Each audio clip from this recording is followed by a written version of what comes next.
thanks for that introduction. And to you and everyone at iCoachKids, thank you for this opportunity to share about growth and maturation and its application to sport. And it's always exciting when I get to share this conversation with my great friend and colleague, Sean Cumming. Hopefully this can be as engaging and entertaining as some of our Facebook Messenger chats or our in-person ale and curry dinners tend to be as well. As you mentioned, I'm going to start off and I'm going to be discussing the basic tenets of growth and maturation, really the nuts and bolts, if you will, of the first 2 decades of life, along with physical performance changes in youth. And then Sean's going to provide greater insight into the application into youth sports. So Sean and I first met, and we were office mates at the Youth Sports Institute at Michigan State University. And we were both being mentored by Professor Bob Molina, who literally wrote the book on growth, maturation, and physical activity. I'm going to start this presentation with a few lessons from Professor Molina on growth and maturation. And the first being that the child or the adolescent must be viewed as a biocultural being. Now, in this sense, it's important to understand that the growing and the maturing individual is impacted by biological, environmental, and psychosocial factors. The 3 key regulators of growth and maturation are genes, which provide the biological blueprint for building a human being, hormones, which are part of a key control system of the body, the endocrine system, that stimulates and controls biological growth, maturation, and function, and it also influences behavior. And then there are nutrients, the biochemical building blocks necessary to fuel growth and all biological activities. And you will see a host of other factors in this list here that can potentially impact growth and maturation. Included in that list is physical activity or sports training.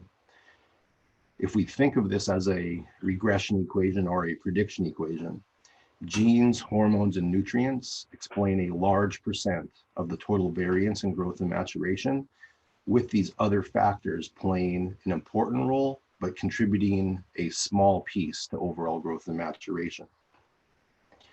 And with that being said,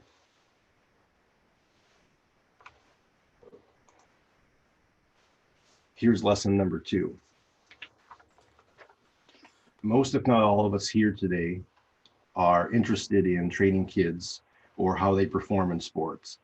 But before we dive into training methodologies, it's vital that we first understand the system. And the system here is normal growth and maturation. So by this time in the presentation, I've said growth and maturation a handful of times without really defining the constructs.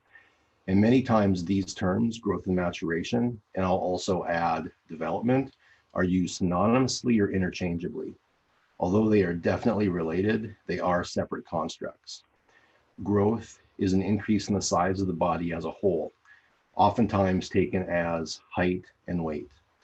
And growth also includes parts of the body, such as growth in segmental lengths like leg length or trunk length, or even arm or calf circumference. And we can even talk about organ size like heart and lung size. And further, we can consider growth of tissues, and specifically something that we're very interested in sport is muscle mass.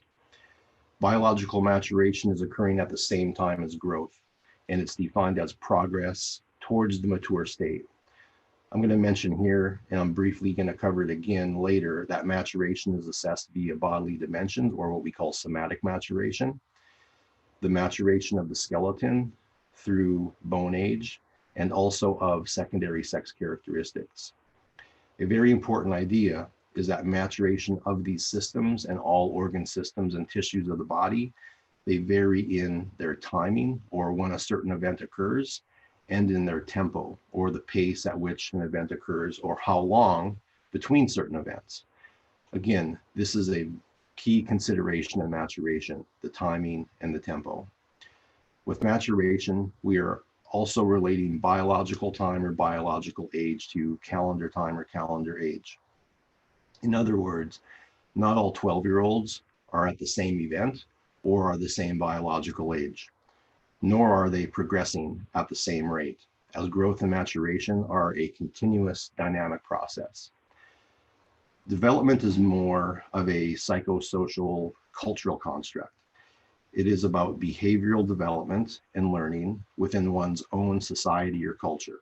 It includes cognitive, emotional, social, moral, and motor behaviors or motor development.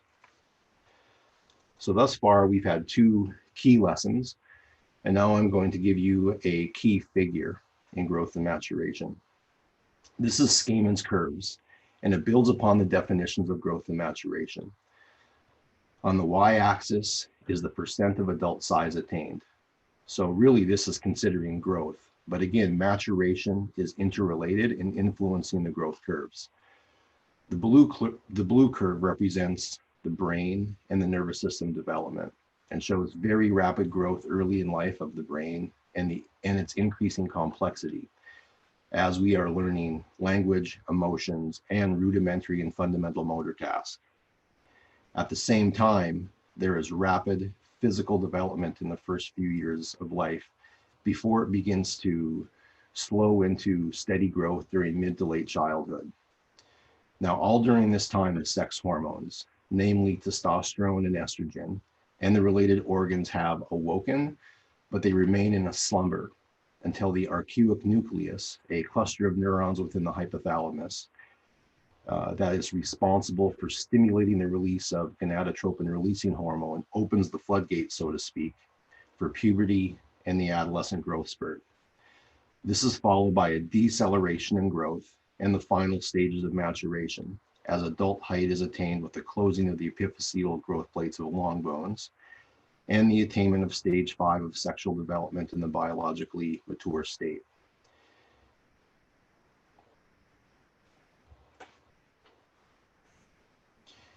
It is possible for some, roughly 5 to 10% of the population, to experience a post-adolescent growth spurt.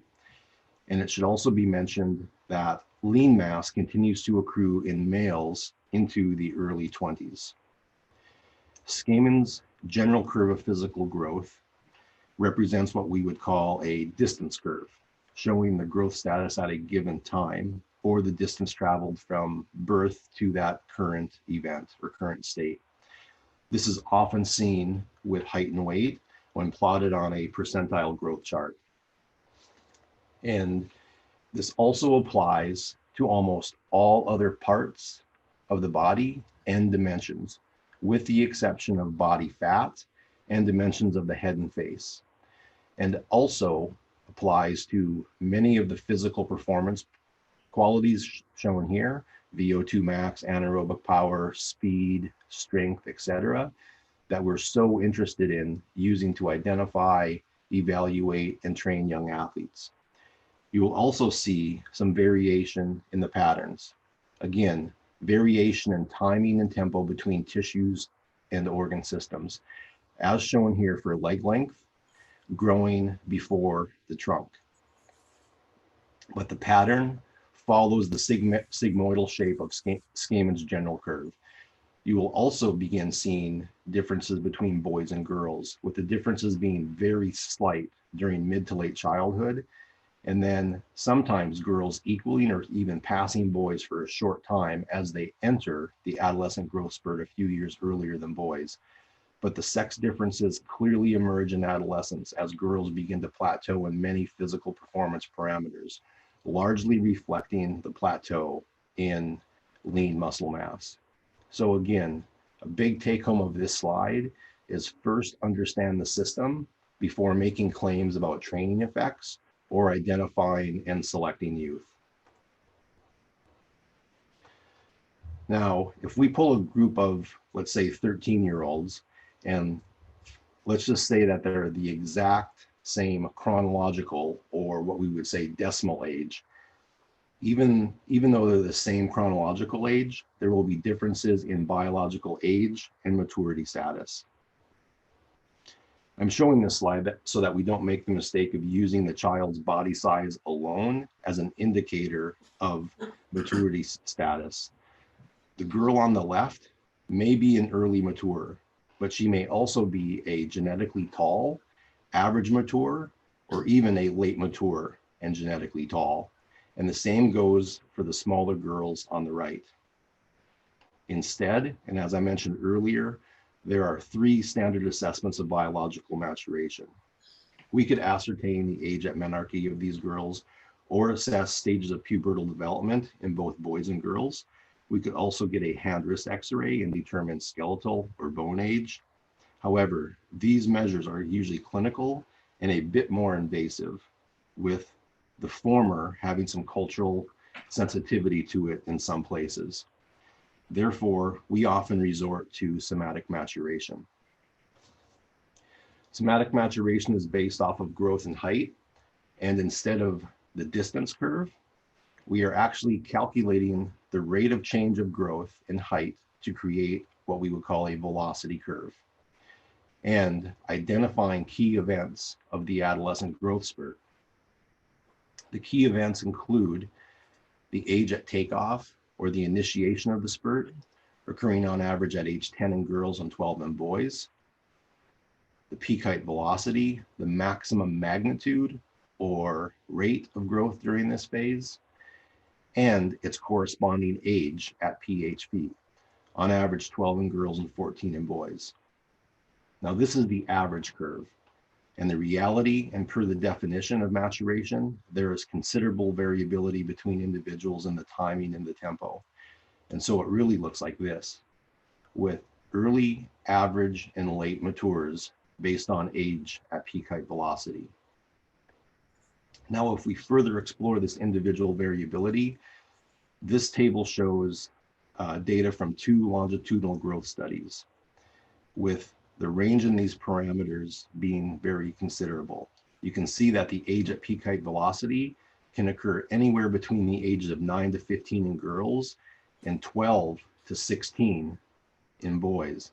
And the magnitude of the spurt can vary between 5 and 12 plus centimeters per year. So this brings me to a point of the shape of the adolescent growth spurt, which actually gets very little consideration.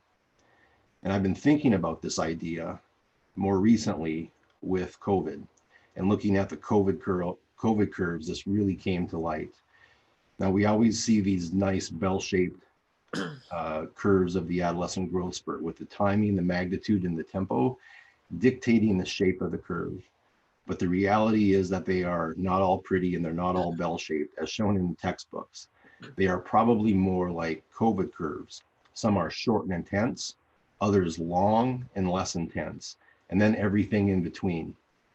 And they're not always smooth, as there can be episodic, sporadic spurts within the adolescent growth spurt. We call this saltatory growth. So like a COVID mini rebound over a few day period. Here are a few real examples from a longitudinal study conducted by our colleague, Professor Adam Baxter-Jones from the University of Saskatchewan. And you can see how they exhibit different magnitudes and take on different forms and shapes. Now, other bodily dimensions also show adolescent growth spurt. And here I want to highlight that for peak weight velocity at the bottom of this slide, which occurs about 6 to 9 months after PHV. And as James Tanner said, first you stretch them, then you fill them out. In addition, the physical performance parameters, which were shown previously, also have their own growth spurts. And they often align more so with peak weight velocity than with peak height velocity, which makes sense since the muscle mass is the engine for these performance parameters. Now, I'm going to quickly mention a few ways to estimate age at peak height velocity or maturity status from bodily measures, because Sean's going to be covering this in his presentation. There are 2 popular methods, one being the maturity offset and the second being the Camus-Roach method. So to start wrapping up a bit, the 3 main assessments of biological maturation are related to each other. So those who are advanced in somatic maturity will more than likely be advanced in sexual and skeletal maturation as well. But they do represent independent systems, and they can vary, even within the same individual. That is, how each system progresses can vary in its timing and its tempo, separate from the other systems. And finally, to begin leading into the application of growth and maturation into sports. Yes, both growth and maturation impact physical performance. So these results are widely documented, but here I'm going to show a study that Sean and I were co-authors in high-level youth soccer players from a Portuguese club. And in red, you can see that the early matures are bigger, faster, more explosive, and they possess greater ability during the yo-yo endurance test. These differences remained after statistically controlling for age and body size. So yes, biological maturity status matters. And with that, I'm going to leave it to my great friend and my colleague to continue the story and the lessons of how growth and maturation impacts sports performance. And I'm also leaving him with a little bit of a carrot here with these photos so that he can share his wit and humor, as he so often does in our conversations. Now, I know that I went through this topic very quickly. This is material that I would typically cover in about a half of a semester or a term at university course. So again, if you're interested in this topic, several chapters in the book by Molina, and I've also written a few blogs on lessons in growth and maturation at my website.